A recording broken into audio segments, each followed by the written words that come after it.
अस्सलाम वालेकुम दोस्तों, कैसे आप लोग? उम्मीद करते हो कि आप लोग अच्छे होंगे, मस्त मज़े में होंगे, अपनी अपनी ज़िंदगी में खुश होंगे। अल्हम्दुलिल्लाह मैं भी बहुत अच्छा हूँ। आज की जो स्टोरी है, जो हॉरर स्टोरी है, बहुत ही खासम खास है। और आप अपने साथ रिलेट कर पाएंगे कि ये जो घटना है, ये मेरे साथ भी कई बार घट चुकी है।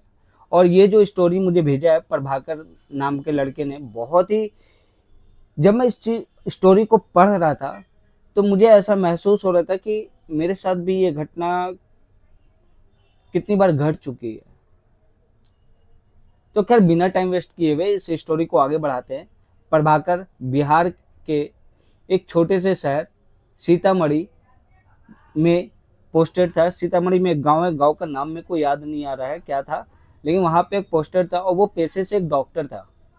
वो रोज अपनी ड्यूटी सही टाइम से करता था। आता था 10 बजे और 6 बजे वो चला जाता था घर को।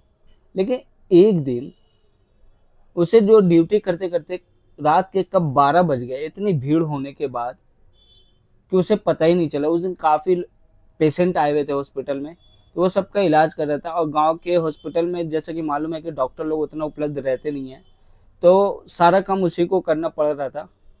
तो वो करता है, सबका पेशेंट को चेकअप करता है, सारा इलाज करता है। उसके बाद 12 बज जाता है, 12 1 बज जाता है।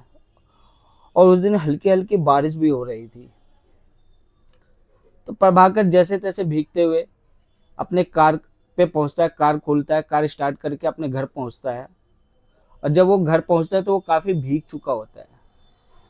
वो जस्ट अभी अपना कपड़ा चेंज किया ही हुआ था, वैसे ही दरवाजे से किसी के खटखटाने की आवाज आती है। वो चौंक जाता है, यार इतनी रात को मेरे घर कौन क्या ही करने आएगा। तो फिर वो अपना कपड़ा चेंज करने के बाद वो जाता है, दरवाजा खोलता है तो देखता है सामने एक लड़की जो भीगी हुई है, वो रो रही है और कह रही है कि डॉक्टर साहब प्लीज चलिए, जल्दी मेरी माँ का इलाज कर दीजिए, नहीं तो वो मर जाएगी। तो प्रभाकर तो पहले उसको मना करता है कि देखिए मैं रात को पेशेंट नहीं देखता हूँ, आप सुबह लेकर हॉस्पिटल आ जाइए। लड़की जाती नहीं, वहीं पे खड़ी रहती है, रोती है, गिड़गिड़ाती है, बहुत मिन्नत करती है। इतने ही में प्रभाकर की जो वाइफ होती है वो आती है और लड़की को इस तरह देखकर उसके मन में दया आ जाती है। तो वो अपने हस्बैंड को, मतलब प्रभाकर को बोलती है कि प्लीज इसके साथ चले जाओ, देखो क्या हुआ। तो प्रभाकर ऊपरे मन से बेचारा बोलता है कि ठीक है, जा रहे हैं। वो जाता है, अपनी गाड़ी स्टार्ट करता है और करीब घर से 7 8 किलोमीटर दूर एक गांव में एंट्री होती है। तो प्रभाकर अपने मन में सोचता है कि इतनी दूर ये लड़की आई कैसी होगी, इसको मेरा घर का एड्रेस कैसे पता चला होगा। फिर वो सोच उसके छोड़ देता है कि चलो कुछ भी हो, चल के अपना काम करते हैं। काम करने के बाद वापस अपने घर आ जाते हैं। वो लड़की उसको अपने घर में ले जाती है तो देखते हैं कि सामने एक औरत बेड पे लेटी हुई होती है, जो कि बीमार होती है सच में। तो उसे इंजेक्शन देता है, दवाई लिखता है, दवाई देता है। और उसको दवाई देने के बाद वो बोलता है कि सुबह तक ठीक हो जाएगी। और वो लड़की उसको गाड़ी तक आती है छोड़ने, गाड़ी छोड़ के फिर वो वापस आ जाता है अपने घर। फिर सुबह होती है, प्रभाकर अपने रोज की तरह ड्यूटी जाने के लिए तैयार होता है। तो उसके मन में पता नहीं क्या ख्याल आता है, वो सोचता है कि चलो रास्ते में ही पड़ता है, उसका घर भी हो के आ जाऊं, पूछ लूं कैसी है तबीयत, क्या है नहीं है। तो वो तैयार होके ब्रेकफास्ट करके अपना निकल जाता है। जब वो प्रभाकर उस गांव में पहुंचता है, उस जगह पे पहुंचता है जहां पे उसने उस औरत का इलाज किया था, तो देखता है कि वहां पे तो कोई घर ही नहीं है, सिर्फ एक खंडहर सा मकान है। तो उसको कुछ डाउट होता है, वो सोचता है कि चलो यार, हमको मुझे लगता है कि मैं जगह सही से नहीं पहचान पाया हूँ। यह हो सकता है कि मुझसे भूल हो गई होगी, कोई और जगह होगा कहीं और पे। गांव वालों से मैं एक बार पता कर लेता हूँ। तो वो जाता है, गांव वालों से पूछता है कि यहाँ पे एक जो फैमिली रहती थी वो कहाँ है। तो गांव वाले बहुत अचंभे से उसको देखते हैं, बहुत हैरत अंगेज से देखते हैं। घर अरे छोरे तू पागल हो गया है के? ये जो खंडहर है, यहाँ कोई औरत कोई ये ना रहती, कोई फैमिली ना रहती।